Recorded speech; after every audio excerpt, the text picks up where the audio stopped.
Bueno, muy bien. Muy buenas tardes, Orlando. Muchísimas gracias por acompañarnos en esta tarde. ¿Qué tal? ¿Cómo estás? Hola, ¿qué tal? Qué gusto saludarles de nuevo. Pues muy preocupado por lo que pasa en el Ecuador. Lamentablemente, las noticias sobre las que tenemos que hablar no son precisamente las que uno quisiera hablar, pero lo ocurrido en este momento en la OEA además sepulta cualquier interpretación que haga el gobierno ecuatoriano sobre lo ocurrido el día viernes pasado, que es lo que vamos a comentar ahora. Claro. Bueno, le estábamos comentando a la audiencia cuál era el contexto, ¿no? Y bueno, yo tuve la oportunidad de ver el reportaje que le hiciste a Rafael Correa, pero bueno, contanos cómo estás viendo vos y estas repercusiones y con esto que se viene, ¿no? De la reunión de la CELAC del próximo viernes. Mira, lo que hizo Daniel Noboa no va a ser perdonado en la historia, por más que pidan disculpas. El ingresar, como ya se ha divulgado las imágenes del ingreso a la embajada mexicana, el golpear al jefe de la misión diplomática, a Roberto Canseco, sacar de la manera violenta, cruel a una persona como Jorge Glass, que se encontraba incluso con unas dificultades de salud muy fuertes, y después querer con eso tapar diciendo que se detenía a un delincuente es la cosa más absurda que no cabe en ninguna cabeza ni en ningún pensamiento demócrata o democrático de ningún país del mundo. Incluso, como ya se ha dicho, ni en las dictaduras más crueles se recurrió a este tipo de mecanismos. Y yo creo que efectivamente Daniel Noboa se abroga potestades en la misma condición psicológica de un niño rico que cree que lo puede hacer todo, como él ha tenido todo en la vida. Él nunca ha necesitado pedirle permiso a nadie, con la autorización de la chequera, de la tarjeta de crédito, de los empleados que tiene su familia, ha logrado hacer lo que le ha venido en gana. Cree que en la presidencia va a ocurrir lo mismo, y sobre todo lo hace porque en las últimas 3, 4 semanas ha bajado considerablemente en las encuestas, en la popularidad, en la aprobación de su gestión. Y como tenemos por delante una consulta popular el 21 de abril, Ajá. le caía de maravillas a él hacer algo así espectacular para recuperar esa falta de credibilidad, y parece que lo logró en parte, aunque ya en la práctica esto va a traer varias consecuencias a él mismo, a su gabinete, a sus ministros y al país entero. Claro, yo le recordaba, Orlando, a los oyentes, que esto que pasó el viernes pasado en Quito, también pasó en la dictadura uruguaya en 1976, cuando secuestraron las Fuerzas Armadas uruguayas desde adentro de la Embajada de Venezuela a la maestra Elena Quinteros. Yo es el Sí, único hoy caso día que lo conozco. decía Almagro, ajá, Ajá, ajá, sí, sí, sí. claro. Lo decía Luis Almagro hoy día cuando intervenía, mencionó ese caso que no lo tenía en mente, no lo conocía, Ah, se me había pasado por alto. ajá. Así que, ¿vos qué considerás que es lo que se viene ahora? Porque la verdad, México es un país que tiene estrechas relaciones con Ecuador. Digamos, de hecho, hay muchísimos ecuatorianos que pasan por territorio mexicano para llegar a Estados Unidos, ¿no? Mira, yo veo que las consecuencias, los efectos y las secuelas de este acontecimiento, de este malhadado acontecimiento, pueden ir en dos dimensiones. La primera, me parece que en el plano diplomático, político, Ecuador sufrirá una serie de retaliaciones y de sanciones y de amonestaciones que pueden incluso llegar a algo que es lo que están planteando algunos juristas, que es el inicio de acciones judiciales en México contra las autoridades ecuatorianas, porque el delito se comete en las instalaciones en territorio soberano mexicano, es decir, violan, hacen un acto ilegal, monstruoso, en territorio mexicano, y eso tendría sus consecuencias porque está comprobado prácticamente todo lo que hicieron en imágenes que no pueden nadie negar y Claro, tampoco nadie refutar. sí, sí. Eso me parece que es una acción que se está pensando, que se está analizando. Algunos analistas consultados en varios medios de comunicación, yo también he hecho consultas al respecto, señalan que sí, esa es una vía. La segunda me parece que es en el plano comercial y económico. ¿Por qué te digo esto? Porque incluso en la consulta popular, Daniel Noboa le propone al país aprobar que el Ecuador resuelva los conflictos bilaterales de inversión a través de un tribunal externo. Entonces, cualquier inversionista, por pequeño o grande que sea, ¿qué seguridad tiene de que un país como Ecuador le pueda garantizar inversión y le está llamando a una consulta para hacer tratamientos externos si es capaz de ingresar en una embajada? Totalmente. Además, varios países este momento están revisando. Imagínate que hay a este momento, el día de hoy nada más, el Banco Interamericano de Desarrollo le pide al Ecuador que devuelva 11 millones de dólares que tenía como para atender problemas de niñez, de problemas de la niñez, en precariedad, en miseria, etcétera. ¿Por qué? Porque no le puede garantizar nadie que le va a pagar, que le va a devolver, que le va a usar adecuadamente. Es decir, lo que quiero cerrar es que estas dos dimensiones del impacto le baja notablemente la credibilidad, la confianza, y resta mucha amistad con varios países porque creen, algunos lo han dicho, embajadores a los que he consultado acá, no podemos conversar con ninguna autoridad del gobierno porque mañana podrían incluso haberle grabado una conversación, sacarle provecho de esa conversación, o lo otro es no creer necesariamente en lo que dice el gobierno porque dice una cosa y hace otra. Entonces, por un lado lo económico, por otro lado lo político, por otro lado lo legal, y lo otro que, como tú sabes, en la diplomacia cuenta muchísimo y hay una palabra que incluso desde el punto de vista familiar, amistoso, amoroso, profesional, pesa, que es la confianza. El Ecuador perdió la confianza de la comunidad internacional, y cuando digo Ecuador es el gobierno, ni siquiera el país o el pueblo ecuatoriano. Claro, claramente. Ahora, eso que dijiste es muy grave, que se pierda la confianza es gravísimo, y que encima los diplomáticos estén desconfiando que lo están grabando, la verdad, ya hay por lo menos 3 o 4 países que ya rompieron relaciones con Ecuador, ¿no? Con una mirada de este tipo. Ahora bien, escúchame, Orlando. Primero, esta consulta popular que este bananero lanzó, ¿vos creías que podía tener algún anclaje en la sociedad ecuatoriana?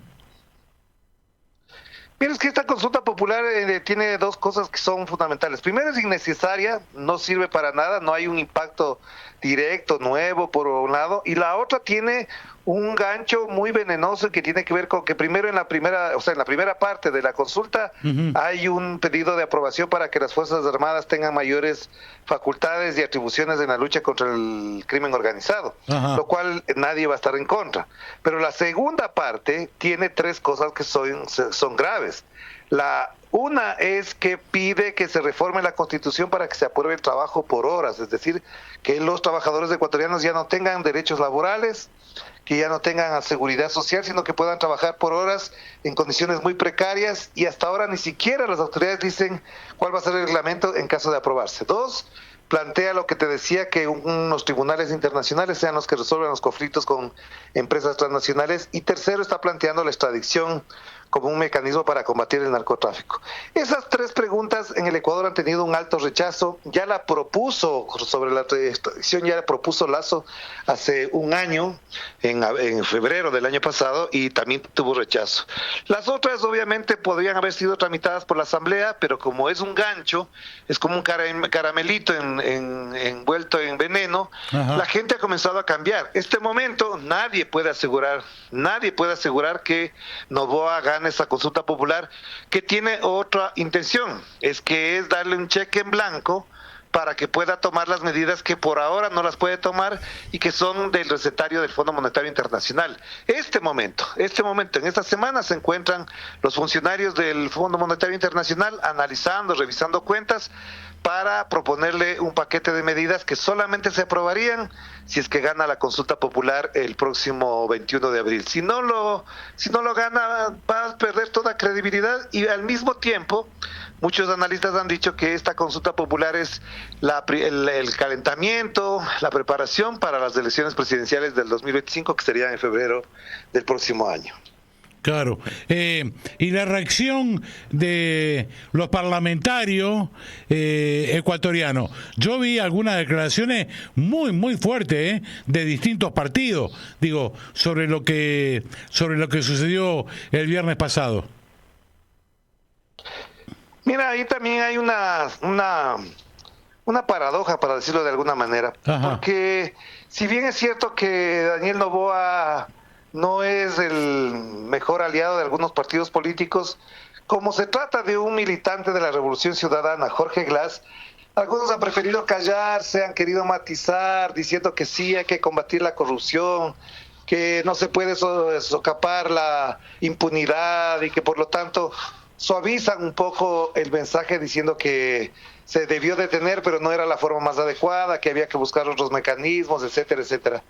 Entonces sí hay una ambigüedad ahí, pero lo que sí es cierto es que la Revolución Ciudadana, el movimiento de Rafael Correa, lo que ha planteado desde el día de ayer para acá es que se inicien acciones legales en la Asamblea Nacional, o sea, en el Parlamento, Ajá. para enjuiciar a las autoridades que ordenaron todas estas cosas, incluso plantearse un juicio político al presidente Daniel Noboa. Eso, por ejemplo, puede este momento desatar una gran disputa política, puede desatar una controversia, porque ¿por qué te digo esto? Que en otras circunstancias sería como un trámite que se va calibrando. Porque si hay una amenaza real, efectiva, de parte de la Revolución Ciudadana, de iniciar acciones en contra de Daniel Noboa, y si él ha sido capaz de reaccionar de esa manera, algunos temen que él empiece a tomar acciones virulentas, autoritarias, dictatoriales, si quieres llamarse así, contra los militantes de la Revolución Ciudadana, con lo que ya se conoce normalmente como lawfare, es decir, montar casos judiciales, implantar falsas pruebas, crear falsos positivos, imputar delitos menores, capturar a la persona y después imputarle delitos mayores para que no salga de la cárcel. Ese tipo de prácticas ya ocurrieron con Lenín Moreno, un poco bajaron con Guillermo Lasso, pero no han desaparecido. Entonces a mí me parece que efectivamente aquí hay un problema muy complejo, muy concreto, que es el uso de la justicia como herramienta de persecución política, lo cual también efectivamente va a crear una serie de problemas. Claro, bueno, moneda corriente en nuestra América, ¿no? Los jueces comprados, sí, ¿no? Y que inventan causas y de todo tipo. Otra cosa que nos preocupa es la salud del compañero Glass. ¿Cómo está él? Mira, lo que es duro, difícil y además doloroso es que no le han dejado ni siquiera a su propia familia, a su hermano, ni a su hijo acercarse donde él para saber cómo está.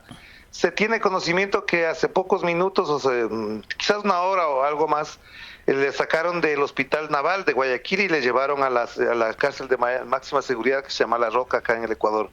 Obviamente está en muy mala condición, no se tiene claro el diagnóstico porque no se hace público.